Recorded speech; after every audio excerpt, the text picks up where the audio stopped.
Massage అయిపోతే ఏ లాభం లోకంలో బతికి పుట్టి చనిపోవటానికేనా నో అని మజాక్ ఎగబడ్డాను. ప్రియ సహోదరి సోదరు, ఈనాడు అనేకులు నెమ్మది కావాలని త్రాగుడికి తందనాలకి అనేకమైన వ్యసనాలకి గురవుతున్న ప్రియ సహోదరి సోదరా, నేను ఒకప్పుడు గురయ్యాను.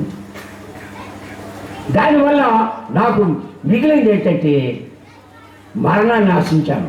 పాపం పరిపక్వమైంది, కుటుంబంలో శాంతి లేదు, నా మనసులో శాంతి లేదు, ఏమాత్రం కూడా నెమ్మది లేని పరిస్థితి.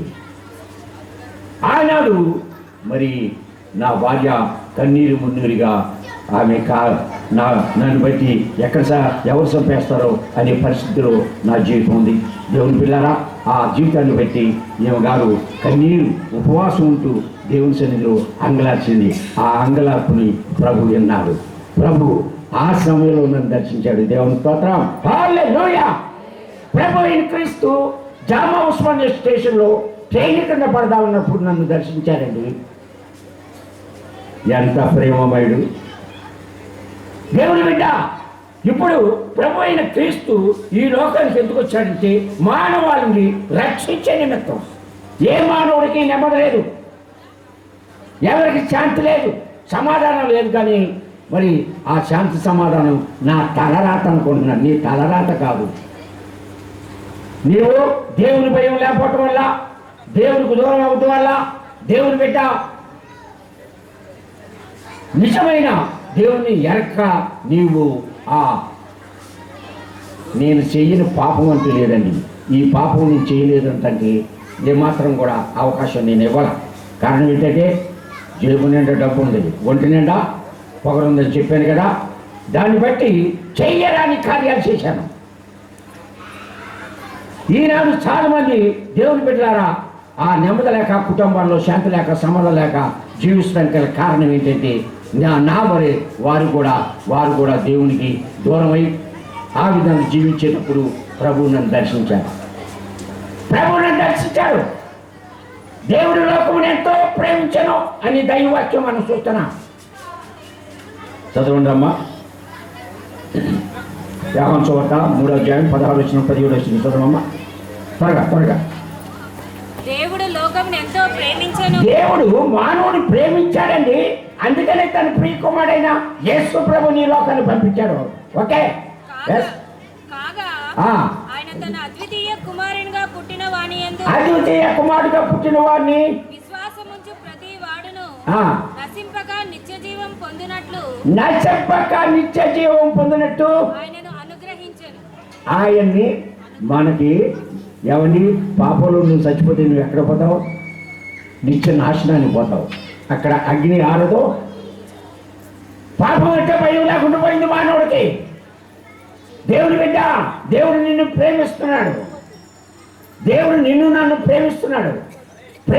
కనుక ఈ ప్రదేశంలో ఈనాడు దేవుడు ప్రేమించి ఇక్కడ ఈ సెమీ క్రిస్మస్ పెట్టడానికి దేవుడు తరుణం ఇచ్చాడు. నన్ను రక్షించిన దేవుడు నిన్ను రక్షిస్తాడు. అందుకని ప్రభు అయిన యేసు ప్రభు అంటున్నారు, ఈ లోకానికి వచ్చినాక ఆయన ఏమంటున్నాడంటే మత్తయి సువార్త 11వ అధ్యాయం 28వ వచనంలో ఒకసారి చూడండి. ప్రయాసపడి భారము మోసుకొనుచున్న సమస్త జనులారా, మోసుకున్న సమస్తమైన వారా నా యొద్దకు రండి, నేను మీకు విశ్రాంతి కలుగజేతును. దేవుని స్తోత్రం, హల్లెలూయా. యేసయ్య ఏమంటున్నాడంటే ప్రభుని పిల్లరా, ఏ మానవుడు నెమ్మది లేదు. ఆదాము అవ్వలు చేసిన పాపం జన్మ పాపం. ఈ కర్మ పాపం అంటే మనకి ఆ కన్ను మీదకి చేసుకునే పాపం కర్మ పాపం. ఆ జన్మ పాపం, కర్మ పాపం మానవుని ఎక్కడికి తీసుకొస్తుందంటే దేవుని బిడ్డలారా నిత్య నాశనానికి. అందుకని యేసు ప్రభు పిలిపిస్తున్నాడండి, ప్రయాసపడి భారం మోసిన సంవత్సరాలరా నా యొద్దకు రండి, మీకు ఏమంటాడండి? విశ్రాంతి నెమ్మదిస్తా. దేవుని బిడ్డ, నేను నా ప్రభు దగ్గరకు వచ్చాను. ఎప్పుడైతే ప్రభువు నన్ను దర్శించాడో నా సమస్తాన్ని విడిచిపెట్టాను. నేను ప్రభు సేవలో శిలకానగర్ వచ్చాను. మా భార్య భర్తలో శిలకానగర్ వచ్చాను. ఇప్పుడే 30 సంవత్సరాల సేవ ముగించుకున్నాం. అనేకమైన బ్రాంచెస్, కొన్ని వేల మందిని రక్షించాం. పాపం నుండి శాపం నుంచి విమోచించడం, పాపాన్ని విడిచిపెట్టండి అని చెబుతున్నారే కానీ పాపాన్ని ఎలా విడిచిపెట్టాలనే దాన్ని ఎవరు చెప్పట్లా. దేవుని బిడ్డ పాపాన్ని ఎలా విడిచిపెట్టాలో మాకు నేర్పించాడు. పాపం మీద జయం ఎలా రావాలో మాకు నేర్పించాడు మన ప్రభు. కనుక నశించిన వారి వెతికి రక్షించే నిమిత్తమే మమ్మల్ని శిలకానగర్ పంపించారు. కొన్ని వేల మంది రక్షించాం. ఆ స్వస్థ వచ్చిన వారు స్వస్థ, రక్షణ లేని వారికి రక్షణ, బంధకాల్లో వచ్చిన వారికి విడుదల. దేవుని స్తోత్రం. హల్లెలూయా, హల్లెలూయా. కనుక దేవుని బిడ్డలారా ఇక్కడ గమనించవలసింది ఏంటిది? అందుకని ప్రయాసపడి వారం వస్తున్న సంవత్సరం నా ఎదురు రండి, మీకు విశ్రాంతి కలుగు చేస్తాను. అందుకనే దైవవాక్యంలో ఒక మాటను చూపించి ముగిచేస్తున్నాను. మత్తయి సువార్తలో చూడండి. మత్తయి సువార్త 4వ అధ్యాయం 23, 24 వచనాలు, 23, 24 వచనాలు. యేసు వారి సమాజ మందిరములో బోధించుచు దేవుని రాజ్యమును గూర్చిన సువార్తను ప్రకటించుచు ప్రజలలోని ప్రతి వ్యాధిని రోగమును స్వస్థపరచుచు గలిలయందంతటా సంచరించెను. దేవుని బిడ్డలారా, ఆనాడు ఈనాడు ఏకరీతిగా ఉన్న ప్రభు. ఆనాడు స్వస్థుంది, ఈనాడు స్వస్థుంది. ఆనాడు మాట్లాడాడు, ఈనాడు మాట్లాడుతుంది. అలాంటి అనుభూతితో రక్షణ లేని వారికి రక్షణ, ఏ స్థితిలో వచ్చినా కుష్ఠరోగులు బాగుపడ్డారు, క్యాన్సర్ వాళ్ళు బాగుపడ్డారు. ఏ పరిస్థితులు వచ్చినా శాతపడి కట్లు ఎక్కువ. మన తెలంగాణ ఏరియాలో కొట్టుకోరు కానీ శాతపడులు చేయించుకుంటూ ఉంటారు. అలాంటి కొన్ని వేల మందిని రక్షించాము. దేవుని స్తోత్రం. హల్లెలూయా.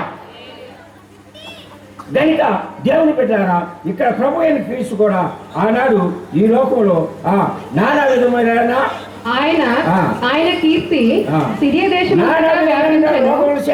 నానా విధములైన రోగముల చేతను వేదనల చేతను పీడింపబడిన వ్యాధిగ్రస్తులను దయ్యము పట్టిన వారిని చాంద్ర రోగులను పక్షవాయువు గల వారిని వారు ఆయన యొద్దకు తీసుకుని రాగా ఆయన వారిని స్వస్థపరిచెను. దేవుని బిడ్డలారా, ఆనవర్స్కి జరిగిన కార్యాలు ఈనాడు చిలకనగరం పెనియల్ రాష్ట్రాల్లో కొన్ని వేల మంది ఏ పరిస్థితులు వచ్చినా వారు వచ్చి చేతల పాల లోబట్టి పాపం నుండి విమోచన, అదే స్వస్థత కలిగి మరి అనేకులు బాగుపడుతున్నారు. కనుక దేవుని బిడ్డలారా, అందుని బట్టి నేను మీతో చెప్పేది ఏంటంటే, అందుకని యేసు ప్రభు ఒక మాట అంటున్నాడు, నా సమయం అయిపోయింది కనుక ముగిచేస్తున్నాను. లోకాసు వార్త 2వ అధ్యాయం 14 వచనం చదువుకొని ముగించుకుంటున్నాను. గొర్రెల కాపరులు తమతో చెప్పిన సంగతులను గూర్చి 2:14 వెంటనే పరలోక సైన్య సమూహము ఆ దూతతో కూడా నుండి సర్వోన్నతమైన స్థలములలో దేవునికి మహిమయు ఆయనకిష్టులైన మనుష్యులకు భూమి మీద సమాధానము. స్తోత్రం. హల్లెలూయా. ఆయనకిష్టులైన మనుషులకు.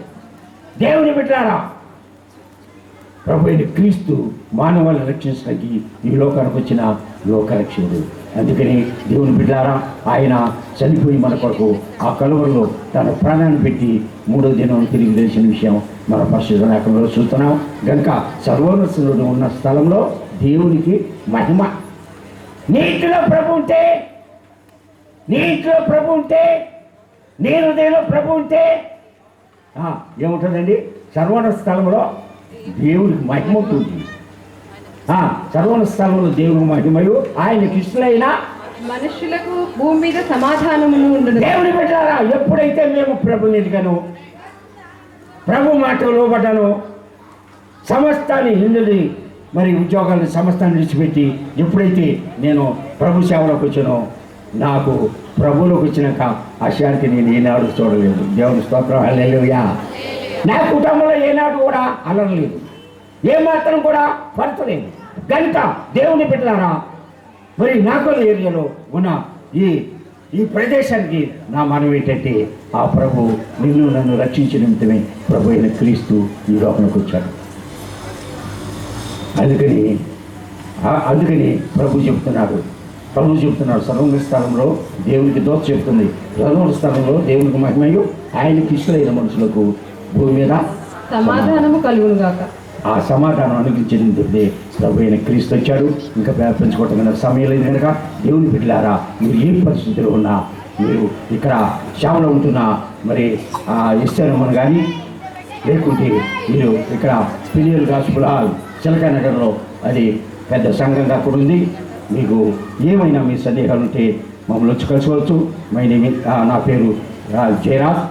మరి అక్కడ పాస్టర్ గారు కూడా ఇప్పుడు మీతో మాట్లాడిన వారు అక్కడ అసిస్టెంట్ పాస్టర్ గారు ఉన్నారు. దయచేసి మమ్మల్ని వచ్చి కాంటాక్ట్ చేయండి. మీకు ఏ సమస్య ఉన్నా ఆ సమస్యకి ప్రభు పరిష్కరిస్తాడండి. ఈ కొద్ది మాటలు దేవుడు దీవించుగాక. ఆమేన్. ప్రార్థించుకుందాం.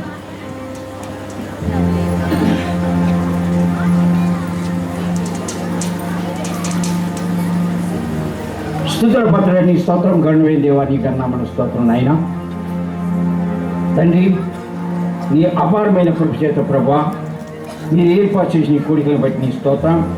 అజయ్ నగర్ కాలనీలో, బండ్లగూడలో, నాగూర్లో మీరు ఏర్పాటు చేసిన ఈ సెమీ కృష్ణ బట్టి నీ స్తోత్రం. పాల్పొందు హృదయం ప్రతి ఒక్క బిడ్డను దీవించాలి. ఎందుకంటే ప్రభువా, నువ్వు మానవులు రక్షించిన ఈ లోకానికి వచ్చిన లోక రక్షక నీ స్తోత్రం.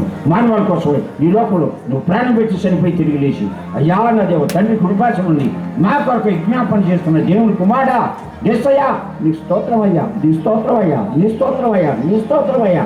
ఈ ప్రదేశంలో చేస్తున్న ఈ ప్రార్థన మీరు ఆలకించి ఎవరు ఏ సమస్యలో ఉన్నా ప్రభా, అయ్యా ఆర్థిక ఇబ్బందుల్లో ఉన్నా, అనారోగ్యంతో ఉన్నా, బిడ్డలు లేకుండా ఉన్నా, ఉద్యోగం లేకుండా ఉన్నా, గృహాలు లేకుండా ఉన్నా, ఏ పరిస్థితిలో వారు కొట్టుమిడుతున్నా, కుటుంబంలో భర్త లోబడక, అయ్యా బిడ్డలు లోబడక, ఏ పరిస్థితిలో ఉన్నా ఆ పరిస్థితిని బలపరిచి వారికి మేలు చేయని నా ప్రభు నా రక్షకుడు క్రీస్తు యేసునామమున అడుగుతున్నాను నా తండ్రి. ఆమేన్. మీ అందరికీ నా వందనాలండి. ఈ కొద్ది మాటలు దేవుడు దీవించుగాక.